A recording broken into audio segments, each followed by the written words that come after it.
Hello, in this video I'm gonna show you how to take live photos on Samsung Galaxy A25 5G. In order to take motion photos, of course we need to open the camera. Now first, in the photo mode we need to make sure that we are using 12 megapixels camera. If we try to use 50, then the option to capture motion photos is not available. So switch to 12.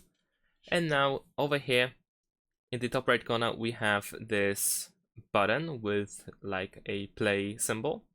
This is the second from the right side. We need to enable it.